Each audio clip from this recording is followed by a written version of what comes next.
Un cordial saludo a todos los oyentes de Radio María.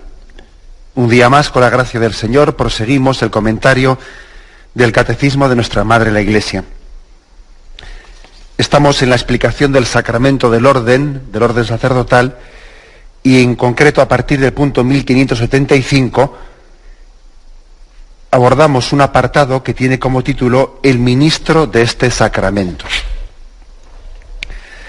Dice así: fue Cristo quien eligió a los apóstoles y les hizo partícipes de su misión y su autoridad. Elevado a la derecha del Padre, no abandona a su rebaño, sino que lo guarda por medio de los apóstoles bajo su constante protección, y lo dirige también mediante estos mismos pastores que continúan hoy su obra. Por tanto, es Cristo quien da a unos el ser apóstoles, a otros pastores. Sigue actuando por medio de los obispos. Hay una afirmación, pues, importante, básica en este punto, que es la afirmación de que Cristo nos sigue cuidando a través de sus pastores. Jesús dijo esa expresión sorprendente, ¿no? Os conviene que yo me vaya, porque si no me voy no vendrá a vosotros el Espíritu Santo. Él llevará a su plenitud todo lo que os he enseñado. Tan importante, tan valioso es el Espíritu Santo que Jesús llega a decir, os conviene que yo me vaya.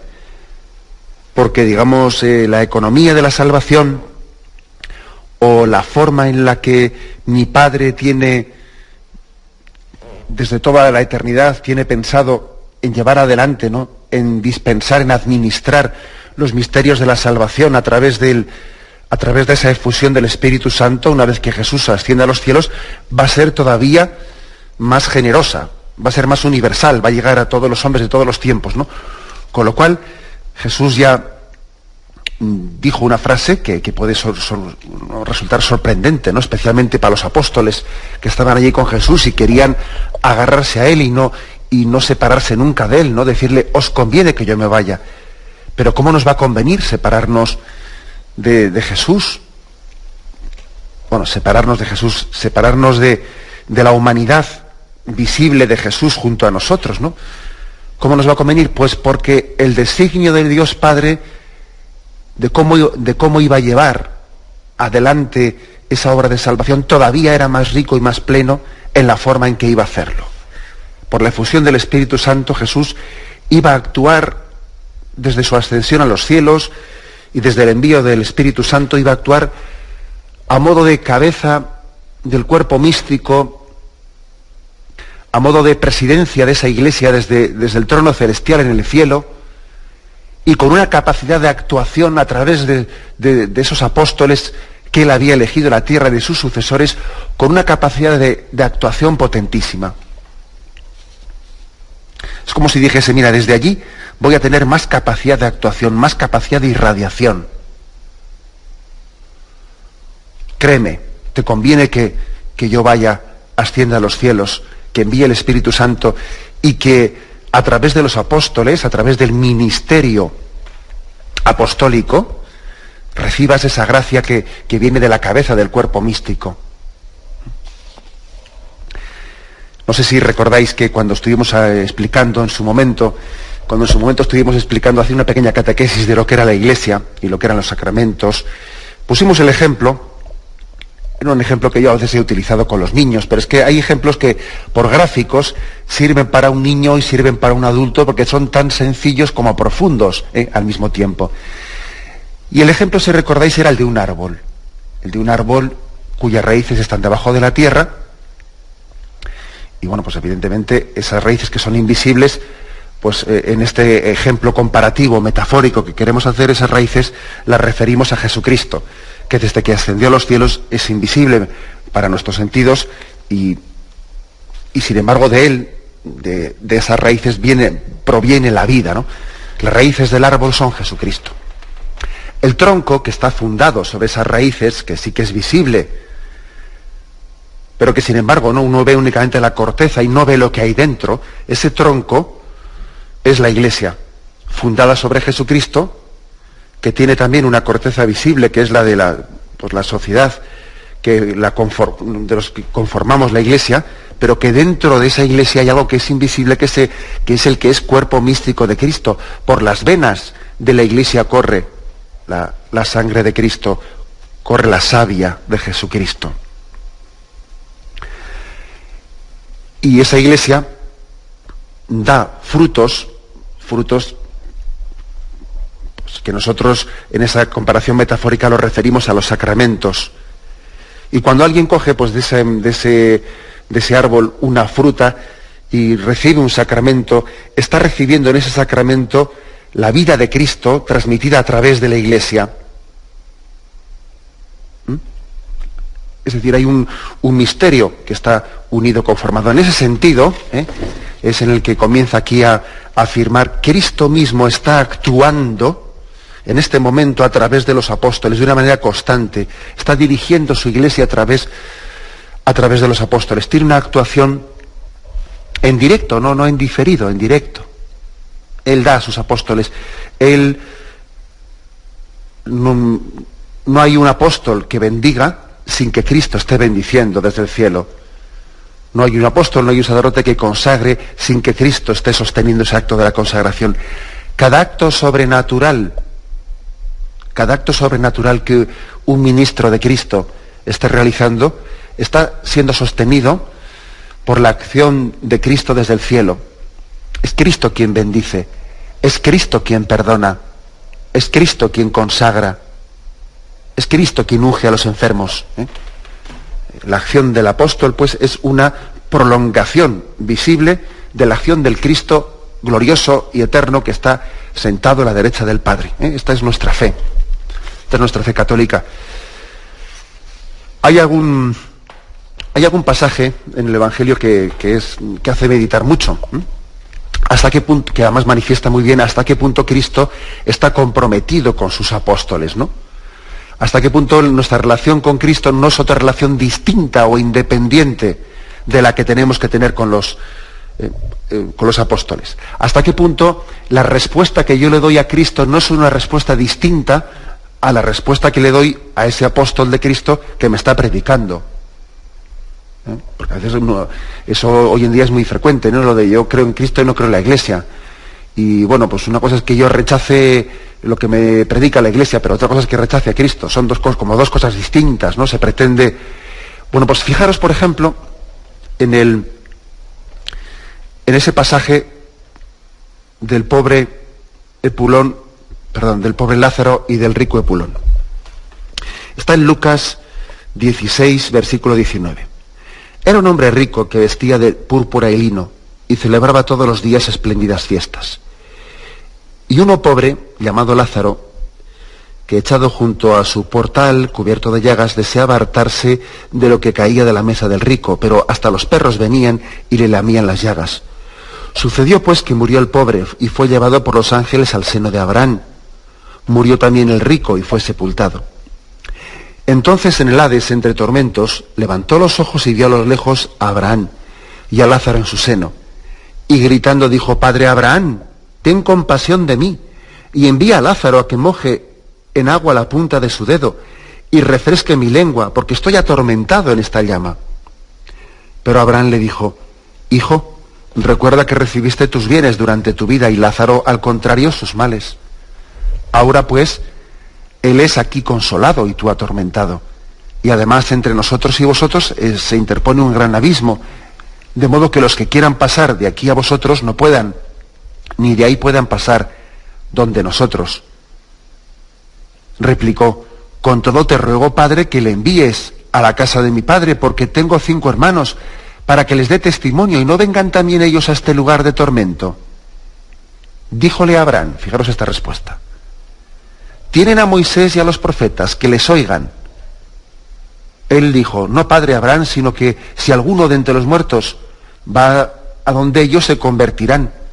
Le contestó: si no oyen a Moisés y a los profetas, tampoco se convencerán, aunque un muerto resucite.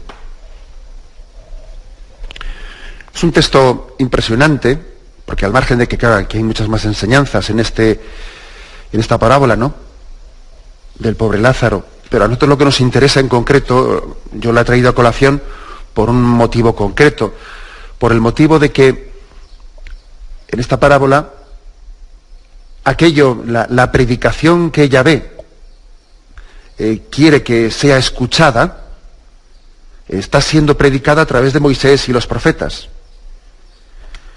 Y el rico Pulón decía, bueno, pero si tú resucitas aquí, si tú envías un muerto, si envías otro emisario aparte para avisarles de lo que es la realidad, del más allá de la muerte, le harán caso. Dice, no, quita. Si no hacen caso a los que le están predicando, no harán caso a nadie. Yo les estoy hablando a través de esos que les están predicando. Ya tienen suficiente palabra con esa que se les está dirigiendo. En esa palabra que se les está predicando, yo estoy comprometido con ella. En el fondo es mi palabra misma la que se les está dirigiendo. Todo esto, de alguna manera, todo esto está detrás de esta parábola o de esta expresión. Yo mismo estoy predicando a través de ellos. Es cierto que es un lenguaje de parábola, pero tenemos también otros textos que lo corroboran todavía con mayor fuerza, ¿no? Por ejemplo, vamos a ver en Lucas capítulo 10. Lucas capítulo 10 dice, quien a vosotros os escucha, a mí me escucha, quien a vosotros os rechaza, a mí me rechaza. Y quien me rechaza a mí, rechaza al que me ha enviado. Esto se lo dice Jesús a sus apóstoles después de haberles enviado a predicar. Porque comienza el capítulo 10 diciendo, después de esto designó el Señor a otros 72 y les envió de dos en dos delante de sí a todas las ciudades y sitios donde él había de venir. Y les dijo, la mies es mucha, los obreros pocos. Rogad pues, id, os envío como corderos en medio de lobos. Y les da instrucciones, ¿no? Es el envío que pone Lucas a sus 72 discípulos. Un envío que era más amplio, por lo tanto, que el de los 12 apóstoles, ¿no? Les envía a predicar y luego llega a decir esta frase, ¿no? Quien a vosotros os escucha, a mí me escucha. Quien a vosotros os rechaza, a mí me rechaza. Y quien me rechaza a mí, rechaza al que me ha enviado. O sea que el Señor está comprometido con aquellos que llevan adelante su predicación, con aquellos a los que Él les ha pedido, id en mi nombre, id y predicad en mi nombre, id y decidles lo que yo os he mandado que les prediquéis. Hay pues todo un compromiso, hay una unión entre Cristo y sus apóstoles, ¿eh? Esto, como os podéis imaginar, pues pone patas arriba, ¿no? Cuestiona totalmente pues esa imagen de que una cosa es lo que yo le responda a Dios y otra cosa es lo que le responda a la Iglesia. Una cosa es creer en Cristo y otra cosa es creer en el mensaje que la Iglesia me predica, etcétera, etcétera. Lo cuestiona totalmente, claro. Porque Cristo está, como vemos en estos pasajes, está comprometido con su Iglesia. Quien a vosotros os rechaza, a mí me rechaza. Y quien a vosotros os recibe, a mí me está recibiendo. Bien, vamos a tener un momento de reflexión y continuaremos. Y bien, estamos comentando en este programa del Catecismo de la Iglesia Católica el punto 1575, que habla del ministro del Sacramento del Orden. Se nos ofrece un texto, Efesios 4:11, texto que dice, Él mismo dio a unos el ser apóstoles, a otros profetas, a otros evangelizadores, a otros pastores y maestros, para el recto ordenamiento de los santos, en orden a las funciones del ministerio, para edificación del cuerpo de Cristo. Es decir, que Cristo mismo se preocupó, no solo de decir, bueno, yo fundo una iglesia y luego vosotros allí os organicéis, ¿no? Porque bueno, ese sería un modelo de iglesia en la que Cristo está en su inicio y luego ya se retira, ya es cosa vuestra a partir de ahora. Pero no es eso. Jesús no pone en marcha su iglesia, se retira, sino que es que Él a esa iglesia le va suscitando continuamente vocaciones distintas. O sea, Jesús en este momento está dando a unos el ser apóstoles, a otros el ser profetas, etcétera. Es decir, está repartiendo vocaciones distintas dentro de la común vocación que tenemos todos. Todo es importante que lo entendamos, porque la imagen de que Cristo es la cabeza del cuerpo místico, claro, una cabeza no está únicamente en el momento de una fundación y luego se retira. Es que si tú cortas la cabeza, has decapitado a la Iglesia, la has matado. Cristo está continuamente iluminando a su Iglesia, continuamente dirigiéndola. En este momento mismo está llamando a una persona porque entiende que la necesita para tal puesto en la Iglesia. Y le está removiendo el corazón. Y le está llamando personalmente ahora mismo, según estamos nosotros haciendo este programa, ¿no? Él está tocando un corazón, sí, lo está haciendo ahora mismo. Me llama la atención de este texto de Efesios 4:11, a unos le dio ser apóstoles, a otros le dio. Esa expresión, le dio, es una expresión que subraya mucho que la vocación es una llamada libre del Señor y que no es una iniciativa nuestra. Incluso puede que no coincida con nuestros gustos. Hay veces que el Señor, para llamar a una persona a una vocación determinada, lo que hace es también servirse de una sensibilidad determinada que le hace que le atraiga, que le guste eso a lo que el Señor quiere llamarle. Eso a veces ocurre así. Pues un niño, un joven que siente una atracción determinada hacia el sacerdocio, hacia la vida religiosa, ¿no? Y en esa atracción también entiende que Dios le está llamando, ¿no? A través de esa atracción. Es una especie como de seducción, de enamoramiento. Pero ojo, también hay otro tipo de llamadas. También hay unas llamadas en las cuales el Señor tiene que vencer, para poder llamarle, tiene que vencer otros gustos distintos que esa persona tiene, y bueno, que hasta que no los supere, pues no va a escuchar la llamada del Señor. O sea, que no confundamos vocación con gusto o tendencia. ¿A ti qué te gustaría ser? Como a veces se dice, ¿no? ¿A ti qué te gustaría ser de mayor? Se le preguntamos al niño y el niño dice, pues yo bombero, yo futbolista.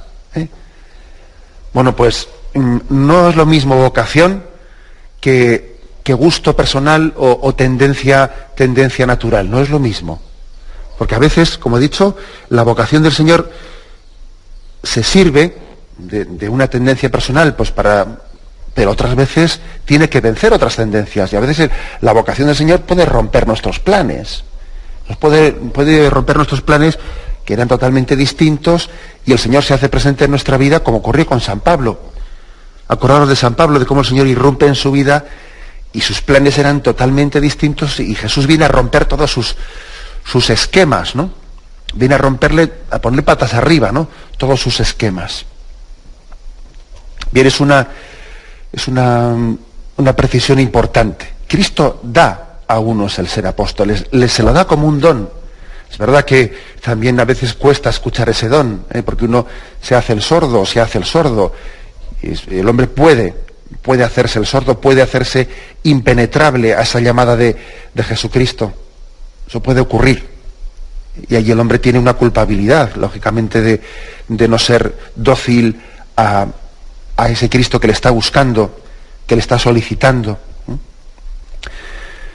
Pero Cristo es insistente, Cristo llama a nuestra puerta y Él es quien da a unos ser apóstoles. Bien, esa es una afirmación. La conclusión de este punto 1575, pues es que Jesucristo sigue actuando por medio de los apóstoles, de los obispos, y se nos remite a Lumen Gentium 21. Así pues, dice Lumen Gentium 21, la Constitución del Concilio Vaticano II sobre la Iglesia. Dice, en los obispos, a quienes asisten los presbíteros, Jesucristo nuestro Señor está presente en medio de los fieles como Pontífice Supremo, porque sentado a la diestra de Dios Padre, no está lejos de la congregación de sus pontífices, sino que, principalmente a través de su servicio eximio, predica la palabra de Dios a todas las gentes y administra sin cesar los sacramentos de la fe a los creyentes y por medio de su oficio paternal va agregando nuevos miembros a su cuerpo con regeneración sobrenatural. Finalmente, por medio de la sabiduría y prudencia de ellos, rige y guía al pueblo, al nuevo pueblo testamento en su peregrinación hacia la eterna felicidad. Lo fuerte de este texto que hemos leído es que dice que Cristo, sentado a la diestra del Padre, predica la palabra de Dios a todas las gentes a través de esos apóstoles, sucesores de los apóstoles, de los obispos, administra esos sacramentos, les está cuidando, o sea, lo fuerte de esta afirmación, de este punto 21 de esta Constitución del Concilio Vaticano II, es nuestra fe de que es Cristo el que lo está haciendo en primera persona. Es Cristo quien actúa a través de esos apóstoles que están predicando. Recuerdo que hubo una llamada de un oyente en la que preguntaba, ¿no? y digamos una pregunta interesante, hasta qué punto uno tenía que escuchar la palabra de quien predicaba o quien daba un consejo después de la confesión o de la predicación, pues como palabra de Dios. Y le distinguíamos pues que el sacerdote o el obispo no tiene el mismo grado de asistencia del Espíritu Santo en el momento en que está pronunciando las palabras sacramentales de absolución que después en un consejo posterior que dé, o el momento en que lee el Evangelio, que en el momento siguiente que él dé una explicación sobre el Evangelio. No es el mismo grado de asistencia del Espíritu Santo el que tiene en un momento en otro. No es infalible el apóstol en el momento en el que está predicando un texto del Evangelio, y puede estar predicándolo también mezclando ciertos errores suyos. Eso también es cierto. Eso también es cierto, y el propio catecismo lo afirma y lo dice, que no podemos poner al mismo nivel pues la palabra de Dios que la explicación de la palabra de Dios que da el apóstol. Eso está claro, ¿no? Pero sin embargo, a nivel global, sin ir a esa afirmación de párrafo por párrafo, para entendernos, ¿no? A nivel global, creemos también firmemente en que Cristo nos está hablando también a través de la palabra de predicación de ese apóstol, de ese sacerdote. Aunque pueda tener errores concretos y determinados, porque no tiene un grado de asistencia del Espíritu Santo que le haga infalible párrafo por párrafo en lo que dice. Pero sí, globalmente considerado, pues entendemos que Cristo nos lo ha enviado para nuestro servicio. Y si tuviese cualquier error concreto, bueno, pues para eso está también la Iglesia, para corregirlo, para eso está también el obispo y el Santo Padre, para corregir algún posible error que un ministro de Cristo tuviese en esa predicación. Pero lo importante es un poco como la conclusión de este punto 1575, es nuestra confianza en que Cristo nos cuida a través de los pastores, nos cuida a través de ellos. Lo dice también el prefacio, el primer prefacio de los apóstoles que solemos rezar en la Santa Misa cuando hay alguna fiesta de alguno de los 12 apóstoles, ¿no? Dice: en verdad es justo y necesario, es nuestro deber y salvación darte gracias siempre y en todo lugar, Señor Padre Santo, Todopoderoso, Pastor eterno, porque no abandonas nunca a tu rebaño, sino que por medio de los santos apóstoles lo proteges y conservas, y quieres que tenga siempre por guía la palabra de aquellos mismos pastores a quienes tu Hijo dio la misión de anunciar el Evangelio. Esto es lo importante, este punto que hemos estado aquí explicando. Lo importante es esto, que el Señor no nos abandona nunca, y que uno de los signos de que Dios tiene misericordia de nosotros es también la predicación apostólica. Cada vez que veamos a un sacerdote cerca de nosotros, cada vez que veamos a la parroquia, cada vez que veamos a un obispo, cada vez que veamos al Papa, tenemos que decir: el Señor tiene misericordia y cuida de mí. El Señor tiene misericordia y cuida de mí. El Señor es mi pastor, me conduce hacia fuentes cristalinas, me lleva hacia pastos verdes. Él me está cuidando, me está alimentando. Cada vez que vemos un pastor un ministro de Jesucristo, deberíamos de pensar en esta clave: el Señor tiene misericordia de mí y me cuida, porque estoy como oveja sin pastor, porque qué fácil es confundir verdad y error, bien y mal, porque no hay mayor misericordia que la de dar una luz de sentido en medio de la confusión reinante. Esa es la mayor misericordia. Y por eso Él me ha enviado a este pastor, Él me ha enviado a este sacerdote para predicarme la verdad de Cristo y el camino de rectitud de Cristo. La conclusión es esta: el Señor tiene misericordia de nosotros y nos cuida y nos protege a través del ministerio apostólico. ¿Y qué decir cuando nos confesamos y recibimos: yo te perdono tus pecados, vete y no pecáis más? El Señor ha tenido misericordia de mí, me está cuidando a través del ministerio sacerdotal. Esa es la lectura de fe que estamos llamados a hacer todos los cristianos. Bien, tenemos un momento de reflexión y continuamos enseguida. Continuamos en este programa del Catecismo de la Iglesia Católica. Continuamos en la explicación del punto 1576. Estamos en el apartado el ministro de este sacramento, del sacramento del orden sacerdotal. Dice este punto: dado que el sacramento del orden es el sacramento del ministerio apostólico, corresponde a los obispos, en cuanto sucesores de los apóstoles, transmitir el don espiritual, la semilla apostólica. Los obispos válidamente ordenados, es decir, que están en la línea de la sucesión apostólica, confieren válidamente los 3 grados del sacramento del orden. Afirmación, por lo tanto, de este punto, que un apóstol, un obispo, un sacerdote, tiene una responsabilidad en cuidar también de la transmisión de ese ministerio que a él le ha sido confiado. Es verdad que él tiene que cuidarse de pastorear a las ovejas que le han sido encomendadas, que tiene que, en ese momento, hacer frente pues al capellán del hospital, a esos enfermos que tiene allí, el sacerdote a esas almas, a esos niños, etcétera, pero al mismo tiempo también tiene que tener la preocupación de que su ministerio tenga sucesión, tenga quien lo continúe, haya sacerdotes también que continúen ese ministerio apostólico que a él le ha sido confiado. O sea, no vale, por lo tanto, el que un obispo pues diga: bueno, pues vamos a ver, se me ha encomendado esto, de momento tengo sacerdotes suficientes y se acabó. No. Forma parte de ese ministerio que se le encomienda la preocupación porque ese ministerio tenga seguidores. A esto le llamamos pastoral vocacional, ¿no?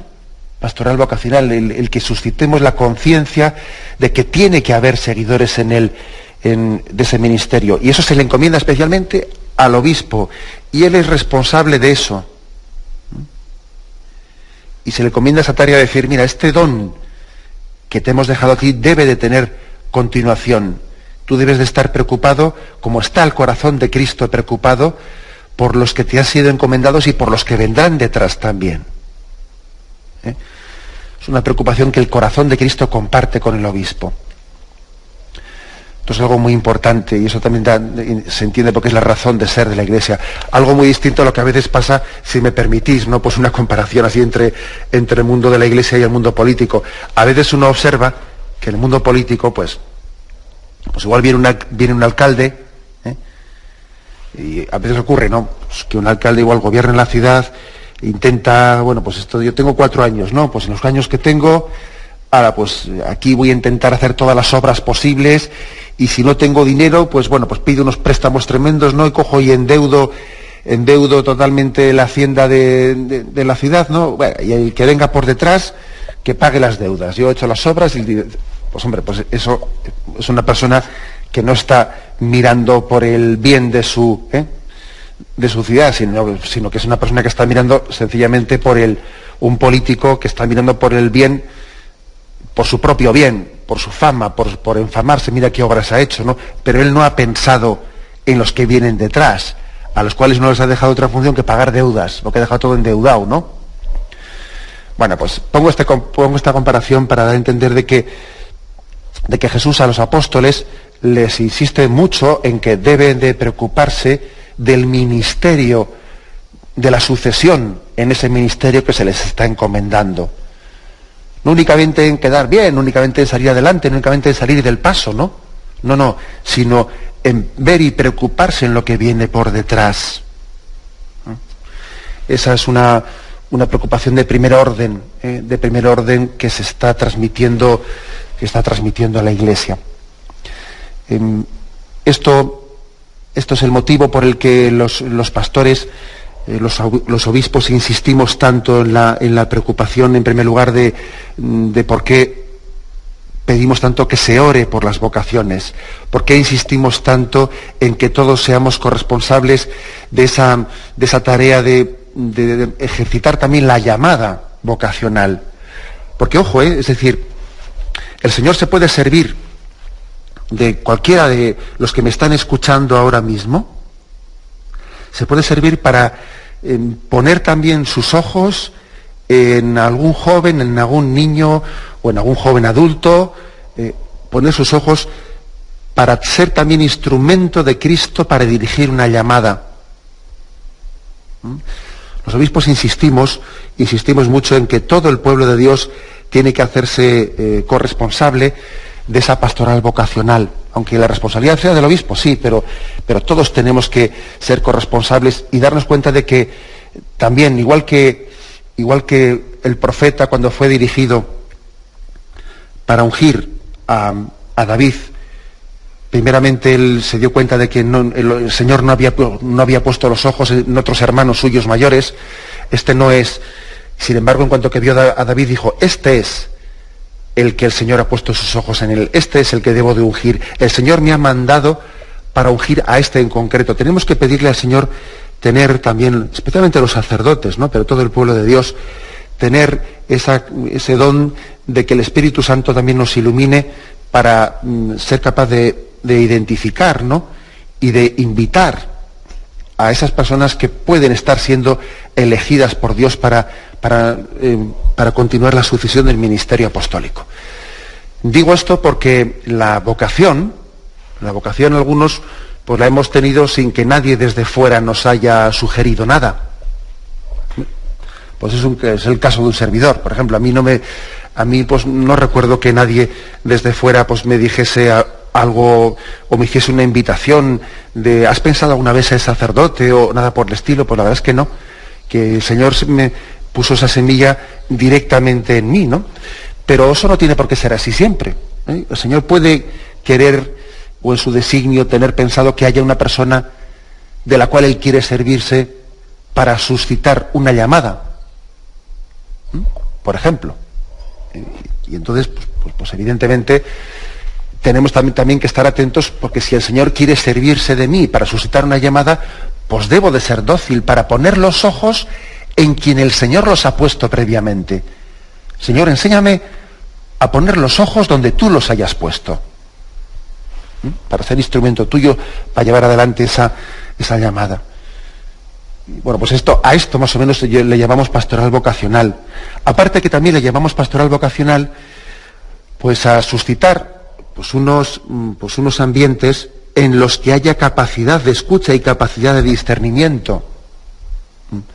Es evidente que para poder discernir una vocación al sacerdocio, a la vida consagrada, pues hombre, uno también tiene que tener un determinado ambiente en el que esté acostumbrado, en el que, por ejemplo, esté acostumbrado a escuchar la voz del Señor, esté acostumbrado a tener discernimiento de qué es lo que el Señor me pide en la vida, que esté acostumbrado a tener, pues no únicamente una confesión frecuente, ¿no?, de sus pecados, sino también un acompañamiento, una dirección espiritual, en la que él también se pide luz, ¿no?, y se deja iluminar por el Espíritu. Todo eso, por tanto, se requiere también fomentar un determinado ambiente para que uno pueda tener capacidad de escucha. Lo que es imposible es que pueda existir pastoral vocacional pues en un ambiente determinado en el que no hay no están puestas estas bases, ¿no?, ni de capacidad de oración, ni de discernimiento, ni de búsqueda de la voluntad de Dios, ni sobre todo quizás la fe, una fe firme, partiendo de un principio que es básico, ¿no? Que cada uno de nosotros debe de buscar esa vocación que Dios desde toda la eternidad ha pensado para él. Lo primero para llevar adelante una pastoral vocacional es este principio, ¿no? El enseñar, el transmitir a nuestros jóvenes, a todo el mundo, vamos, ¿no? Que la felicidad consiste no en el cumplimiento de mis propios sueños, sino que la felicidad consiste en descubrir la voluntad de Dios y abrazarse a ella. Este es el ABC de cualquier pastoral vocacional. Mira, tú vas a ser feliz en la medida en que descubras y sigas el camino que Cristo tiene pensado para ti. Ese va a ser tu felicidad. Ese es el ABC de la pastoral vocacional. El que caigamos en cuenta de que los cristianos somos, como una expresión que yo he solido utilizar en muchos contextos distintos, ¿no? Pero creo que es una expresión que da mucho juego. Nosotros no somos inventores, somos descubridores, que es muy distinto. Porque el inventor es alguien que inventa algo que antes no estaba. O sea, que es que ha nacido de la nada, ha nacido de él. Ha nacido de él, o sea, de su imaginación. Él ha sacado de imaginación una cosa que antes no existía. Ese es el inventor. Nosotros no somos inventores. Nosotros somos descubridores.